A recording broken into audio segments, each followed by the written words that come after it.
Praise the lord.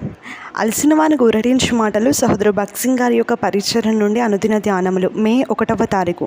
ఇదిగో నేను యుగ సమాప్తి వరకు సదాకాలం మీతో కూడా ఉన్నాను. మత్తయి 28వ అధ్యాయము 20వ వచనం.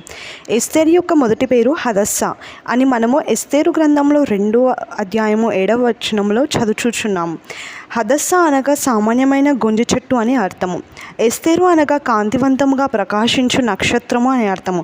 ఆమె బబులోనునకు వచ్చినప్పుడు ఆమె ఎవరునూ ఎరుగరు. ఆమె ఎట్టి ఆధిక్యత లేకుండా ఒక బందిగా, బానిసగా, అనాథగా వచ్చినది. ఆమె సుగుణములను బట్టి ప్రకాశించు నక్షత్రముగా అయినది. ఆమె పేరు హదస్సా నుండి ఎస్తేరుగా మారినది.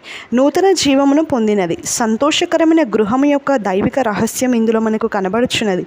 ఒకటిగా జతపరచబడనై ఉన్న వారి హృదయములలో దేవుని వెలుగు ప్రకాశించవలెను. చాలామంది పైరూపములను చూచి నడిపింపబడుదురు. అంతరంగిక అందమునకు బహిరంగముగా కనబడే అందము రుజువు కాదు. మనలో ప్రకాశించు దేవుని వెలుగే నిజమైన అందమునిచ్చును. అందువలననే సాధ్యమైనంత వరకు ఒకటిగా జతపరచబడనై ఉన్నవారు దేవుని వెలుగు తమలో ప్రకాశించుటకు వచ్చినందుని దృఢంగా చెప్పగలిగిన వారై ఉండవలెను. అప్పుడు వారు దేవుని దయను అనుభవించుదురని నమ్మకము కలుగును. వారు కూడా దేవుని సన్నిధి తమతో నుండుటను అనుభవించగలరు. జీవము గల ప్రేమగల దేవుని మనము కలిగి ఉండటం మనకెంతో ఘనత. దేవుని సన్నిధి యొక్క రహస్యమును ఎరుగకుండుట వలన మనం ఎంతో నష్టపడుదుము, ఎంతో కోల్పోదుము. కీర్తన 16:11 దేవుని వాక్యము ఇలాగున చెప్పుచున్నది, జీవ మార్గమును నీవు నాకు తెలియజేసెదవు. నీ సన్నిధిని సంపూర్ణ సంతోషము కలదు.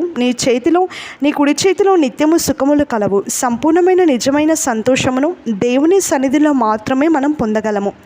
దేవుని సన్నిధి యొక్క గమనికను నీవు కలిగి ఉండని ఎడల నీకు నిజమైన సంతోషము ఉండదు. తిరిగి జన్మించిన వారిలో నివసించుటకే ప్రభువైన యేసుక్రీస్తు లోకమునకు వచ్చెను.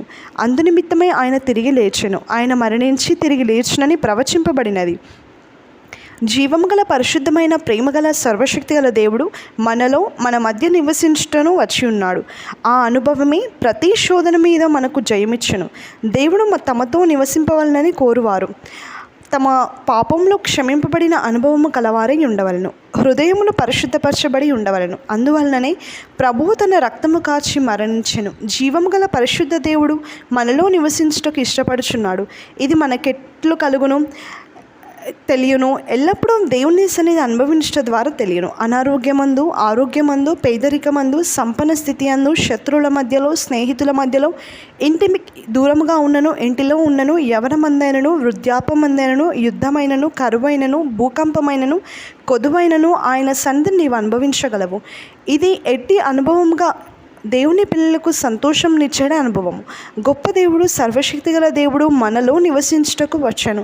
సంతోషకరమైన హృదయము కలిగి ఉండవలనన్న తృప్తి కలిగి ఉండవలను. సనగవద్దు, నేరారోపణ చేయవద్దు. ప్రతి సందర్భంలో దేవుని రుజుపరచవలను. అన్ని సమయంలో దేవుని రుజుపరచవలను. అన్ని సమయంలో ఆయన సన్నిధిని అనుభవించవలను. దేవుని వాక్యం ఇలాగనో చెప్పుచున్నది, నిన్ను ఏమాత్రమును విడువను, ఎన్నడూను ఎడబాయను.